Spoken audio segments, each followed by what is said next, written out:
We're here at the open market OC. Let's take a look what's inside. There are some amazing things to be found. There were footprints on the floor to follow the steps over to a stairway, and all of a sudden, it was like being in a speakeasy. This whole big floor, the whole second floor of Macy's.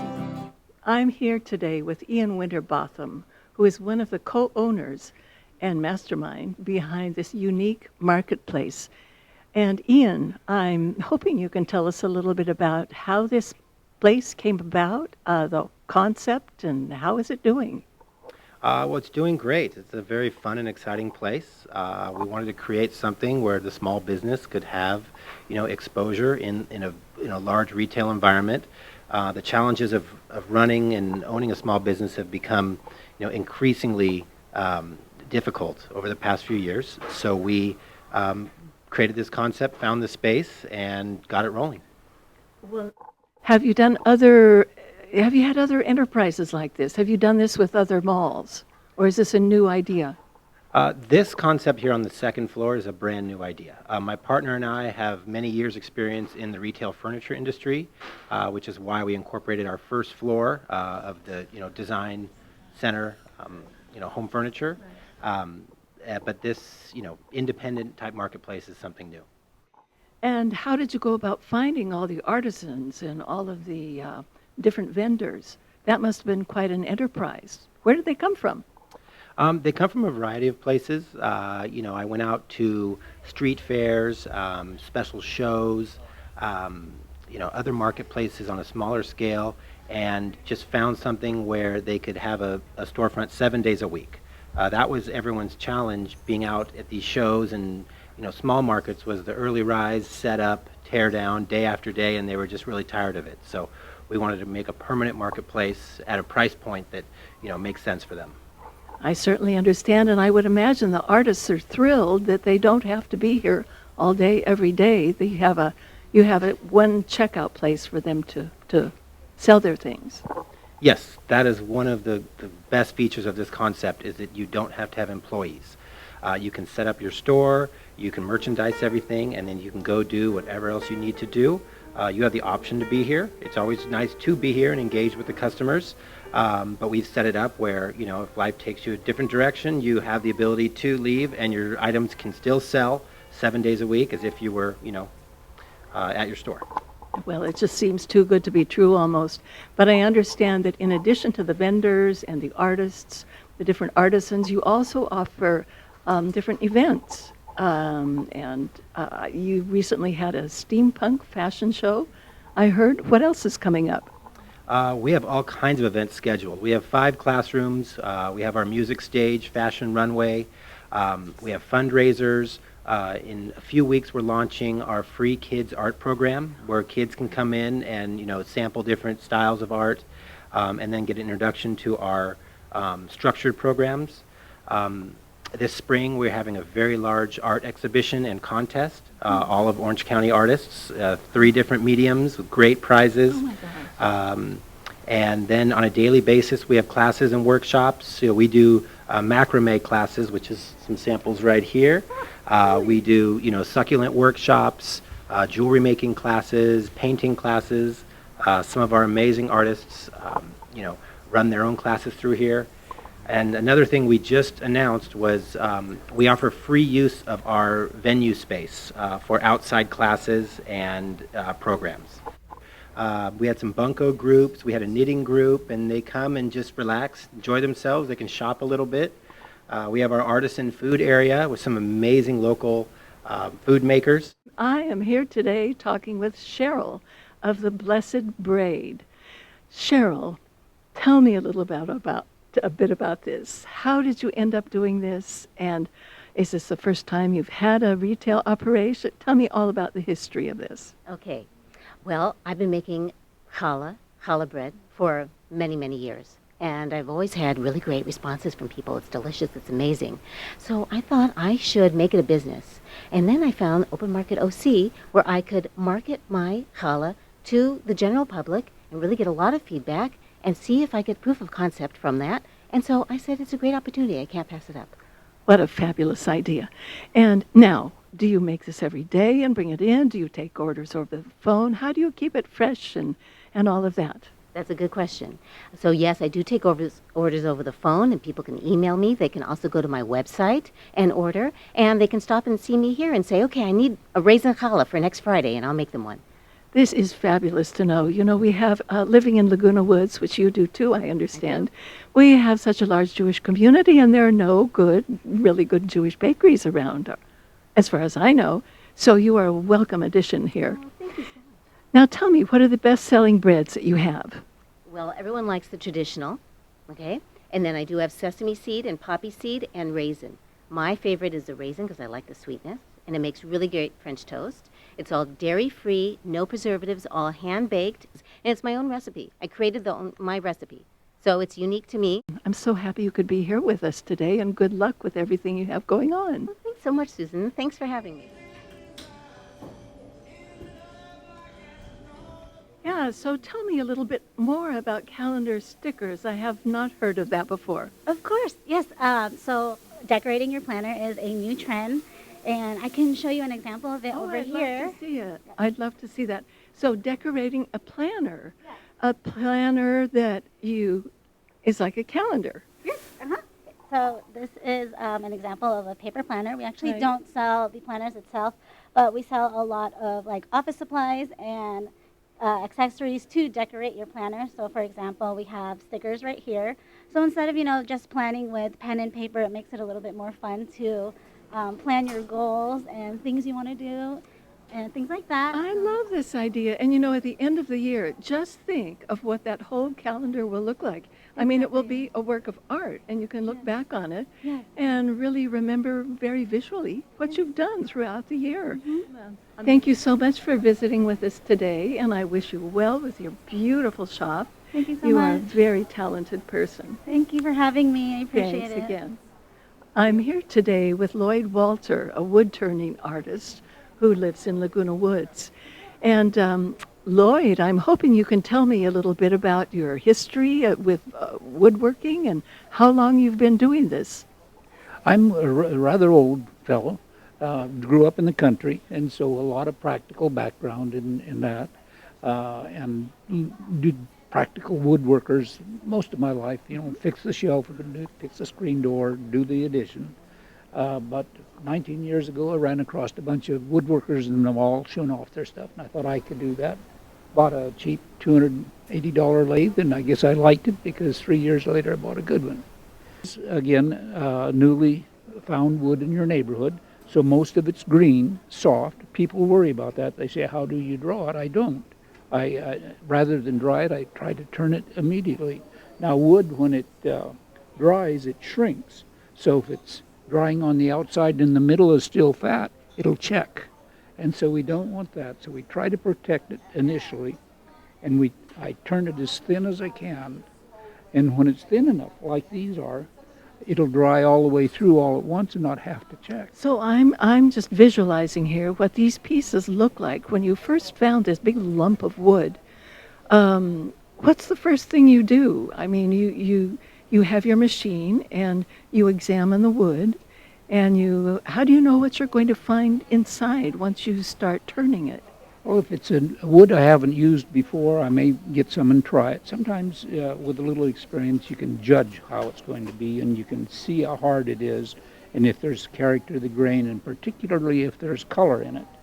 And then I'll take the chunk they give me, and I'll cut it into more manageable sizes and seal the ends so they don't check too quickly.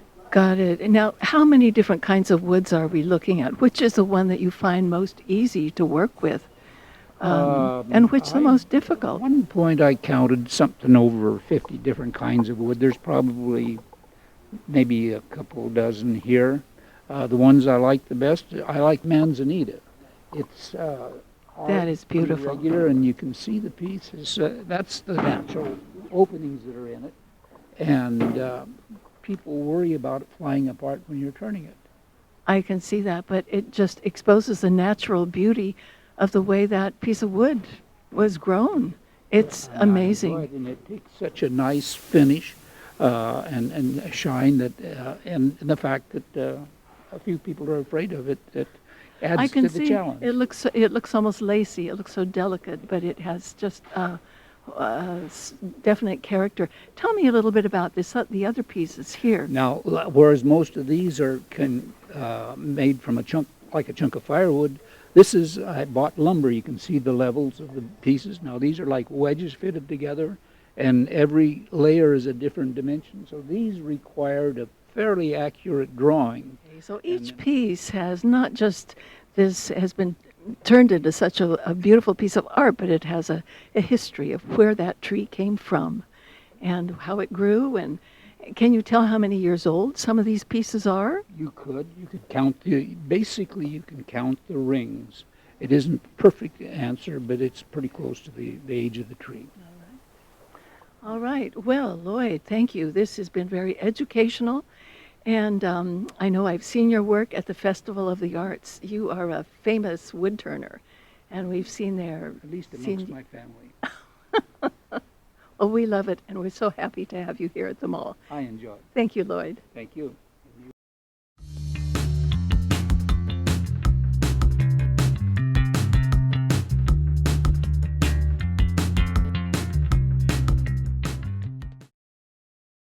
Welcome to another edition of Beyond the Gates. I'm your host, Bill Hemberger. This is the Osso Trail. It's a walking trail not far from Gates 3 and 4 from Laguna Woods Village. Just a beautiful walk for any time of day. And I have an expert with me who knows the trail very, very well, and her name is Elaine. And Elaine, my first question, am I saying this correctly? Is it Osso or Osso? Osso. So it's Osso. Osso. And my next question is a little bit naive. I'm sure some people will probably know this. What does Osso stand for? Osso is Latin for bear. It's the genus of the species of bear, California bear. And where are we standing right now? We're standing in the Celebration Garden, which is a lovely area with 10 pillars built over a 10-year period. And it started in 1997 on Earth Day, when a group of community members got together to celebrate the arts and the environment, and then it took off. So then each year after that, they built a pillar. So there are 10 pillars depicting certain things about the environment. Now, who takes care of this whole, I mean, it goes for a good distance. I mean, just who takes care of this? It's a Mission Viejo Park. There are volunteers who have planted a lot of what you see here in the way of growth, and then the maintenance people keep it all nice for us. I mean, it's beautiful. And the first thing I notice is to me, I mean, just my sense of humor, it looks like they broke apart 50s and 60s bathrooms and kitchens to form and put up the pillars. Yes, a lot of the materials that were used to build the pillars and also some of the walls and the walking paths were recycled materials from other projects. So it could be from a 50s or 60s kitchen or It bathroom. could be, yes, you're right. Yes. Okay, Elaine and I are going to travel the park. I think you're going to really enjoy this. Again, it's a great walk from either Gates 3 or 4, like 5-10 minute drive at most to get here. And let's go explore some more.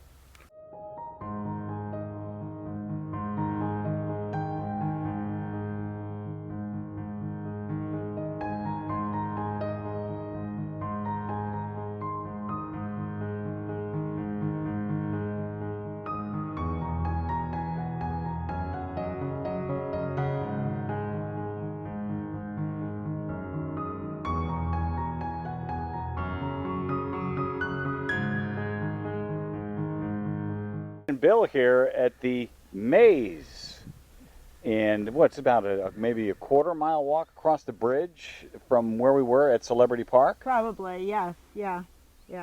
And this was it's all plants, and I think this is probably a place for kids rather than adults. Am I wrong?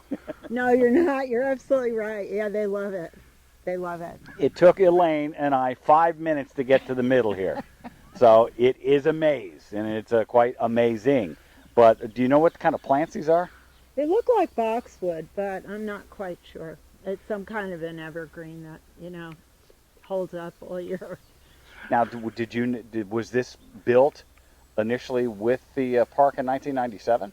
I think it came later, and I believe a lot of these sites in the park evolved over time as different community groups saw a need for it and got it approved and put some elbow grease into it, and these sites became a reality.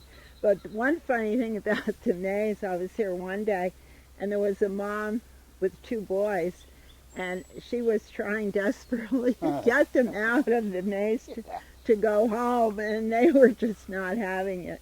So it's very popular with the kids. It's very popular with adults too. I found it fascinating because I've seen these things like in puzzles and magazines. Yeah. I've never really done one. So Beyond the Gates is the first time I've ever done this. This is great. Yeah,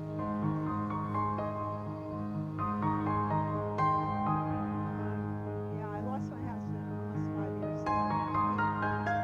At that time, I was working in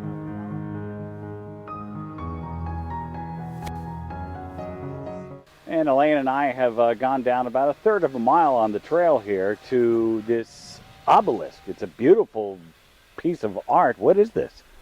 Okay, this is the Peace Obelisk, and it is dedicated to the victims of 9/11. Now, this is not material from the World Trade Center? No, it's not. But a lot of the material, as I had mentioned, is from recycled materials in the city. So, but where exactly it all came from, I don't know. Well, I mean, it looks like it's made of tin, and it looks like an artist has done every single piece of, and some of it's even in a different language. It looks like maybe not. Yeah, and there are pieces in different languages on either side. So, needless to say, from Beyond the Gates, there's plenty to see in this park, and there's just wonderful trails, and as you'll see, more coming up. Oh, see the ducks, Ducks, yeah, look at the ducks. the whole family. It was this is the Osso Creek, Osso Creek. Osso Creek. Okay. There's a pair of mallards playing in the water. They're a male and a female, and mallards mate for life. They also are well known for having large groups of chicks, anywhere from 7 to 9. That's a large egret, that white bird, and that must be a chick. It's her chick. Unlike the mallards, they only have 1 or 2 chicks in a season. And she's teaching her chick how to find food. Okay, Elaine and I have now ventured up in Osso Park to the character wall. And it's not really 13 walls, it's 13 murals. And what do they depict? They depict the history of Mission Vieja from prehistoric times up until today. So are there any dinosaur footprints? No, not so much, but there are some depictions of woolly mammoth and some other prehistoric creatures. When they dug out a lot of this valley originally to build, they found fossilized remains of a lot of the prehistoric animals, because originally this whole area was an inland lake, was all water in prehistoric times. And just a great end to this walk, which I'm sure everyone in the village would love. Yes, for sure.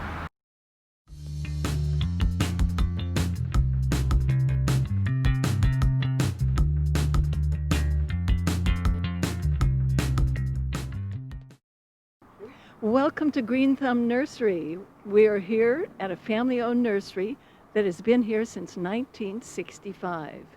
And we have a tour that awaits with Karen Sandell, who is the manager. So come on in and let's see what we can find. We're here at Green Thumb Nursery, and I'm here with store manager Karen, who's going to tell us a little bit about the nursery. Green Thumb Nursery has been here for quite a few years in this location. 1965 is when we opened this location, and there was little here except I think there was one housing tract. The original store opened up in Canoga Park. Canoga Park. In 1946. It's a family-owned business, and still is a family-owned business, second generation. At Canoga Park, The owner was Dale Berquist, and now the sons and daughters of him are now in charge of the business. We here, as I said, have been here since 1965. The original building was actually a car garage that was here. We have built on and built on and built on. We actually have quite a bit of acreage here, which is unusual, but that's because we've been here for so long. So we're very lucky that way. And you said you have how many employees at this particular store? It varies between 55 and 60. And I think we're going to be checking out some of the other rooms in a minute here. So it looks like we have a beautiful pond here with water plants. Our water plants are probably the best selection you'll get in Southern California, or at least in Orange County. We have water plants year-round. Luckily, our climate is conducive to it. Hearing the sound of water all around me, and it sounds like you have quite a collection of fountains, too. We do. We sell a lot of different fountains. We have concrete fountains as well as resin fountains. And they make a nice backdrop for all the plants there. Well, they're beautiful. Maybe we should wander over to check out some of the fountains. Oh my gosh. And they wrap all around, right? Oh, what you mean? It's jammed. And you have discounts on things. 20% off the entire piece. Karen, I understand that some plants can be pretty trendy, popular one year and then not so much the next year's. What's in style right now? Well, succulents and cactus are very hot right now, very, very trendy, and have been probably for the last 4 or 5 years, I would think, and they don't see any bit of slowing down right now. We have a good selection, a great selection of all different kinds of cactus, and the cactus and succulents are very low maintenance, probably the lowest you can get, but they also are really sticky, and they get spiny, and sometimes you have to be careful with them, especially this cactus. The succulents, on the other hand, usually just have spines on their ends, but definitely will give you a dramatic effect in your yard. One of my favorite places here at Green Thumb Nursery is the information booth with a knowledgeable staff who can answer any and every question you have about plants, house plants, outdoor plants, whatever kind of plant. And I'd like to know, where do you find these people that are so knowledgeable? Well, Green Thumb attracts quite a few people that are very, very interested in plants. They like plants, so they come here because they like them. And they learn and learn and learn if they don't know. And many of our employees have horticulture degrees or certificates, and many of them are California certified nursery professionals. So nothing is better than doing it and working with it to learn. Kim actually here is at our desk right now, and she started here as a cashier. She she had a preference to try to work in the nursery. She showed the initiative, and now she's working in the nursery, and she is now our floral buyer. So she buys all of our floral plants. Oh, that's a big job. And here you are at the information booth answering questions. What is the most common question you're getting these days?